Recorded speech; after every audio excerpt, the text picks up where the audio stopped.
Hey guys, this is Mrs. Cheney. Hey, we are getting ready to start our first real art project, so that's pretty exciting. So we are going to be making something called Zentangles. Okay, so I am going to give you a little presentation about what Zentangles are, and then this week you'll be practicing some of them, and we'll be working up to an actual project that we're going to do for it, okay?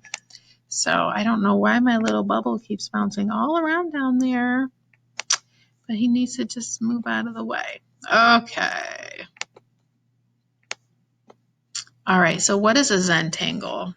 The Zentangle method is an easy to learn, relaxing, and fun way to create beautiful images by drawing structured patterns. We call these patterns tangles, okay? So basically a Zentangle, they're like these little things you see in the background here. They're just little patterns that people draw. Okay. Now, like when I was in high school, I used to draw like on the side of my notes, like when the teacher was talking, and it just helped kind of keep me focused. It didn't distract me at all, but little did I know those were actually called Zentangles. Like I just didn't even realize that's what they were called. Okay. So through the Zentangle method of drawing, you can relax. A lot of times when people are drawing these fun little patterns, it helps them to relax. You can also focus better. Like I was saying, when I was in school, it helped me to focus. You can expand your imagination by coming up with like new exciting patterns to draw. Trust your creativity. Like if you have an idea, you just jump in and try it and see how it turns out. You can discover the fun and healing in creative expression. So it's fun to draw. And when it says healing, it means like it's something that can just kind of relax you and like put you in a better place emotionally if drawing is something that you like to do. And most importantly, you get to have fun. Yes, because art is fun. All right, I'm going to show you some examples of Zentangles. Okay, so here are some examples. So I would guess if I was the artist of the one on the left here, they probably sat down and practiced all these little patterns, okay? So they may have even looked up some videos of how to draw patterns, looked at some examples, and they just practiced some different things. And then after they practiced them, they felt like they were good at them. They're like, okay, now what can I draw?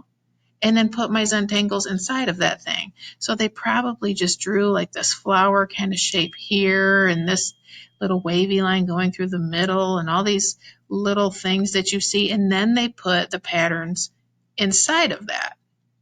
So it's kind of a process. First you practice the pattern, then you figure out what you want to draw, and then you put the patterns inside of that thing. So over here, this is just kind of like a circle, but like within the circle, they separated the sections into different Zentangles inside of each section. And then they put kind of like a little border around the outside of different Zentangles. So it's pretty cool looking. It looks like three-dimensional. Okay, here's another one. This is I guess a simpler example. So if you can just imagine that this is your piece of paper, they separated it into chunks, and then inside of those chunks, they put different simple Zentangle patterns that they like to just use Sharpie. Okay, here's another one. This one has some really small details within the sections. Okay, some people like to start with an object maybe from nature, like a flower. And then inside of the petals, they draw different Zentangles. And again, I'm sure they practiced all these ahead of time, thought about what they wanted to do, came up with a plan. Maybe you draw an animal, and then inside of that animal are the different Zentangles. That's an idea too. Okay, this one's kind of cool. They cut out a person from a magazine but cut her hair off.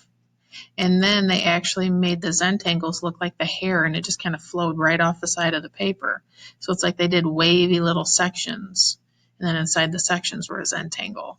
So like, you could cut something out of a magazine and then sort of finish the picture using Zentangles. Over here, here's another flower, but you can see after they did their Zentangle patterns, they sort of kept something going on the outside of it. Okay, sorry about that.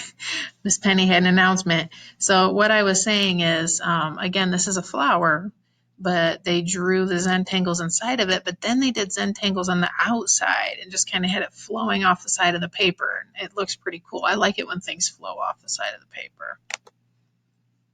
Okay, so the elements of art, these are like I call them like the building blocks of all art projects. It's like our vocab words for art that relate to all the art projects that we work on, okay? And so we talk about the elements of art for whatever we're doing. So line, like do you see lines in Zentangles? Yes, we see lots of lines. Do you see shapes? Whether they might be geometric shapes, like squares, circles, triangles, or it could be an organic shape. An organic shape is like a made-up shape or a shape in nature or anything that's not geometric. Do you see color? Some Zentangles have colors. Sometimes they'll start with a Sharpie and then maybe paint it with watercolors or use markers. Okay, that's something that's totally up to you. Value is the lightness or darkness of a color. Okay, in Zentangles we see a lot of the dark value black because a lot of them are done with Sharpie. That's what most people do. Texture is the way something feels or appears to feel. So like if you drew a Zentangle and you ran your hand across the paper, it's going to feel smooth because it's a piece of paper. But when you look at it, it might look like it's bumpy. It's like an illusion. So we have the illusion of texture, okay? So actual texture is the way something actually feels, like smooth like the paper. Implied texture is the way it looks like it feels. So maybe it looks rough or maybe it looks bumpy, okay?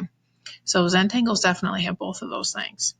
Space. Space is used to create the illusion of depth within an artwork. It can also refer to the positive and negative space between, around, or within objects.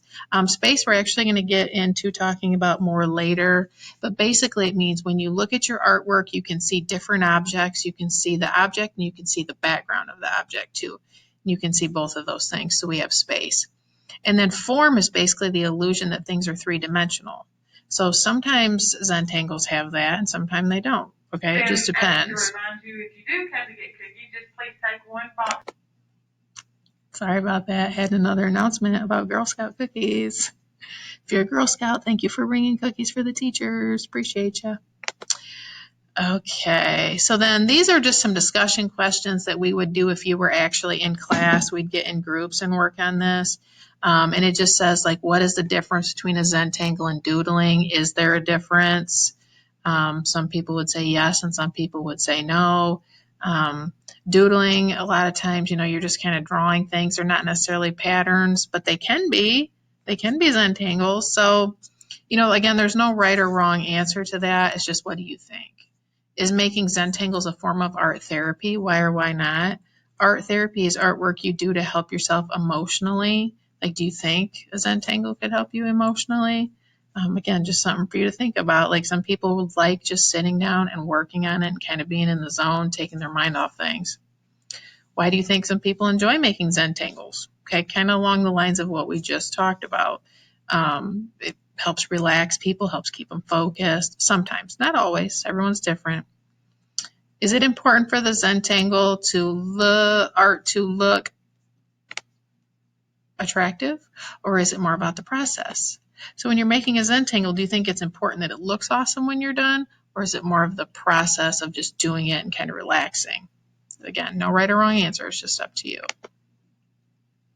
So if you go on YouTube, there's a YouTube channel called Zen Popper, and he has examples of how to draw hundreds of different Zentangles. I'll click on this one for just a second, but like this just gives you an example. He's drawing them on the computer instead of with a pen or pencil, but he just kind of shows you all different types of Zentangles. So if you're interested in that, you can go to his webpage and see that. So this week, we're going to be practicing how to do Zentangles. So that's coming up soon, so be looking for that, okay? It'll be fun. I hope you like it.